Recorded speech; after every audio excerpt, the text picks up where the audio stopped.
Here to start off our day, please welcome Dr. Chandra.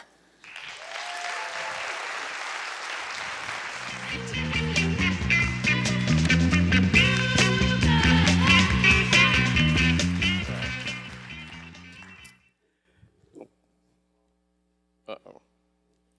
All right. Good morning, everyone. You all excited to be here? All right, cool. My talk today is going to be a meditation on how we relate to the world around us, and hopefully you'll learn a little bit of science along the way. And this involves looking in and looking out. Okay. Before we get started in earnest, I'd like to thank you guys, the taxpayer, for letting this, for paying for this work. This is for you, by you. Okay. And I really mean that. I'd also like to thank my team. They actually do all the work. I just get to come here and tell you about it. And then finally, I'd like to thank my grandpa for inspiring me to go into career in science. Okay, so this is the Mona Lisa, very pretty painting. And even if you don't agree, we could have a meaningful conversation about it at a cocktail party, right? But if I was to bring up the laser, which I think is awesome, your eyes would probably glaze over, and you'd probably walk away from me at the same cocktail party. Now, let's flip that table a little bit. And let's say I was to say to you, I'm not going to talk to you about the Mona Lisa because I could never paint it myself. You'd think I was a weirdo and probably walk away from me too. So there's a basic asymmetry and a little bit of a bias there. And I don't understand why that is. Because science is collectively documenting what we experience in nature, just like art is. Right? This is fundamentally the same thing. So let's make a deal today that we'll try to set down the boundaries of what we think we know, set aside our biases, and try to be open-minded. Can we do that? We have a deal? Yeah. All right. So everyone's seen this kind of thing before, where on the left side you see what we think that inquiry process looks for a field that we don't know anything about. If it's a discipline that we do know something about, we know that the discovery process is very gnarly and very nonlinear. And what you'll see today is that this is very informed by your own personal narrative, and that my process of doing science looks more like Jackson Pollock than it looks like Da Vinci. Yeah. Before we get started, I'd like to tell you about the case studies I'm going to use today. It's on this material called graphene. It's basically a single atomic layer of graphite, which is found in pencil lead. It was thought you couldn't isolate it, but this crazy Russian guy did it with Scotch tape, and he won the Nobel Prize for this. And so the key property that I want you to focus on today is the fact that it's two-dimensional. It's all surface, which means anything happens in the environment, if you hit it, it'll respond to it, which means it's an excellent material for making sensors. So when I was a kid, I was born in India. I grew up in Singapore, and we'd go back to India every year to visit Grandpa. And this is Grandpa. He'd always pretend not to be able to hear Grandma, but he could hear Grandpa hear me just fine. And this is me, and I jump on him to try to wake him up in the morning. And so he'd say, in order to get me off his back, because he wanted to sleep in, he said, all right, go to the backyard and get a hibiscus flower. Okay, get the hibiscus flower. All right, go to the backyard, get a piece of paper. All right, get a piece of paper. Rub it on there. All of a sudden, the piece of paper turns red. I was like, all right, and then it turns blue. Sorry. And then you take this blue paper and you dip it in some, lemon juice, turns red. Wow, it's litmus paper, right? That's fantastic. And it was important because it went from being, litmus paper went from being something that you would buy in a store to being something I had made with my own hands. It's a very different relationship. I went from being a consumer to becoming a creator, right? So, of course, the first thing we did when we made our first graphene layers was we dumped it in some water, some acetone, which is nail polish remover, and a bunch of other things, and we saw that its electrical properties changed. All right, so what happens? On the nanoscale, the atomic scale, everything is sticky. Remember the old experiments of rubbing amber with a cloth, and it can stick to feathers and so forth? In the nanoscale, everything looks like that. So if I was to put a molecule on the surface, as follows, it would interact with the surface, transfer some charge over, everything would stick together, and because of the quirks of graphene, the transferred charge into the graphene becomes mobile, like a vodka in a martini glass. Instead of vodka being in the bottle where it doesn't move around, the martini glass can spill out, and therefore you can transduce this change as a change in electrical resistivity. Okay, and so we're able to show that you can actually, even detect gases in the parts per million, and this is nitrogen dioxide. All right, that's great. But what's it good for? So it turns out nitrogen dioxide is a very important gas for the environment. The more efficient engines give off a nitrogen dioxide, but it's really bad for your lungs. That's great, we can detect this, so we're millionaires, right? Not quite. You have to be able to distinguish these gases as well, and that's where the real challenge comes in. So water vapor, carbon monoxide, and so forth. But then we got lazy. We were sick of making electrical contacts to these samples, but we realized, okay, it's not. All right, there we go. We realized more conductive materials are more optically reflective. So we took advantage of this signature and did the following experiment, basically. If there's a lot more water vapor on the surface, it reflects less light. If there's a lot less water vapor, it reflects more light. And so, but essentially doing this in the infrared, we're able to kind of measure our graphene samples and show that it responds to different gases. And if you take a bunch of these samples and you make a plot that looks as follows, looks kind of boring at first, right? But if you step back for a second, you see what we've done is done what our nose does. We're able to start to distinguish gases using a visual signal. So we're emulating an olfactory response using light, which is really bizarre. But so then we were able to show that we can actually distinguish the various gases. So to someone with a hammer, everything looks like a nail. So my colleagues are like, dude, this is great. You can start to, you can measure these gases and stuff. Can you measure bacteria? I was like, I don't know, let's try it out. So they found some E. coli bacteria. Turns out it's a non-pathogenic strain. No grad students were harmed in doing this experiment. And we're able to show the inoculation, growth, and death of these bacteria, which is fantastic. And in fact, as I started to do this, it was around the time I started to learn to make my own yogurt.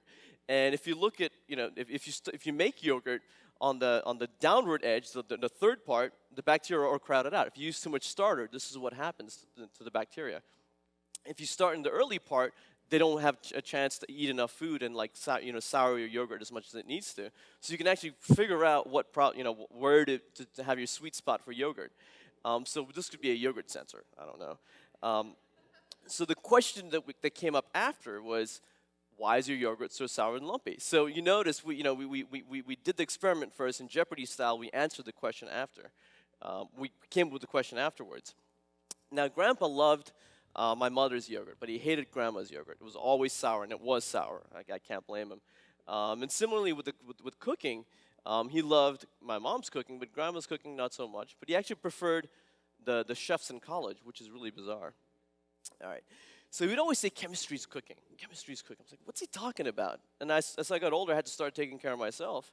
I started cooking myself. And I realized there was a magic to this kind of transformation. It's not unlike the magic of the alchemist trying to convert lead into gold. So that's when I realized what he was trying to tell me was that this transformation through energy, whether it's heat or light or whatever it is, and that's a big deal. And the fact that we have processes that we can tell each other about, right, and communicate them and reproduce them is absolutely amazing. So we decided to come up with a new recipe in our lab. So what we tried to do was to turn, what's going on? Okay, what we tried to do was turn a lump of coal, which is what graphene is, a fancy lump of coal, into diamond. I'm lying a little bit. This kind of diamond is a hydrocarbon analog of diamond. And the reason we wanted to do this, it turns out diamond is a fantastic material for electronics. You can make your cell phone faster, smaller, better, and so forth. But it's expensive, right? You got to come up with a cheap way of making it. And also, all the methods of making diamond rely on high temperatures with hydrogen, so it can explode and stuff. So remember I said we were lazy, so we didn't want to do this in a difficult way. So what we realized was hydrogen comes in a positively charged form whenever you make an acid, whether it's citric acid or sulfuric acid or whatever it is. And if you put a negative charge in your graphene, this hydrogen will move towards it, get attracted to it, stick, and hopefully react. And then magically, poof, you'll create this diamond phase. This is about as much as we knew when we started this. And looking back now, if we knew what we were doing, we would not have tried it at all. But ignorance is bliss, And what was amazing was this worked. So we're all happy. My grad students are happy. It's like, all right, we have a direction. But then it stopped working. And this is poor Kevin in his second year. And I've been told that orange in Colombia is the color of sadness, BCS.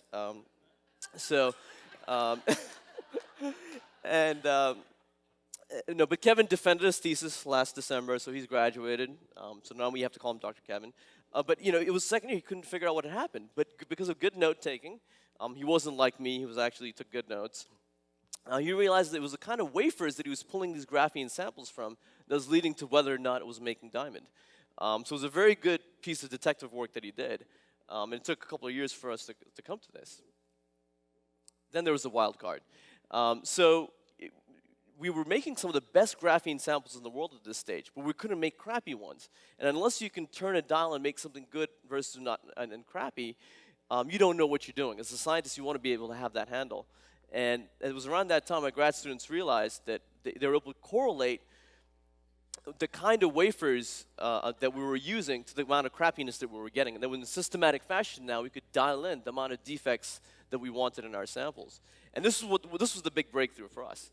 So don't worry about what this graph is exactly saying. What it's showing you is that this hydrogenation process, the diamond formation process, is mediated by these defects. That's the key. And this graph, too, is showing, in fact, it's exponentially dependent. And you might be saying, okay, these got defects and graphite stuff, who cares? It turns out this defective graphite is all around us, in your cell phone batteries, in your car batteries, and even in the new Teslas and so forth. The graphitic electrodes that are controlled by defects are everywhere. And so the science of batteries actually becomes the science of defects in graphite. And so what we'd realized was that the more defects you have, the more power the more the chemical reactions happen, right? And the faster you can extract the energy, which means more power that you can deliver. So remember, where we started off trying to make diamond, we actually figured out how to make batteries better, which is completely unrelated, but that's kind of the process that I was trying to get across to you. So far we've been looking inwards quite a bit into the smallest parts of our Earth. But you might be surprised to know that the first applications of all atomic physics has been in the space sciences. For example, nuclear fusion was, when two hydrogen atoms come together to release a lot of energy, was first used to describe the way stars shine. Or in more mundane fashion, the transmitters in your cell phones, the first applications of that was in radio telescopes. So it's always how it goes. Now, when we visit Grandpa, I sometimes fall asleep with him. Instead of telling me stories like any regular grandpa, he would tell me about the theories of Einstein and Newton. And in addition to romance of their personal narratives, they're clearly very interesting characters. There's a poetry to the way the stars move across the sky and explode and die. The most fortunate scientists are the ones who can paint the stars with their science. And I wondered if I'd ever get that opportunity. So last year, I was at this conference, and it was the third day, and anyone's been to a conference knows it's exhausting. So it was the third day, it was about 3 p.m., waiting for cocktail hour. All right, so sitting down there, this guy sits down next to me, we get to talking, and he's a really nice guy. I'm sometimes a nice guy. I was tired, so I was fairly tolerant.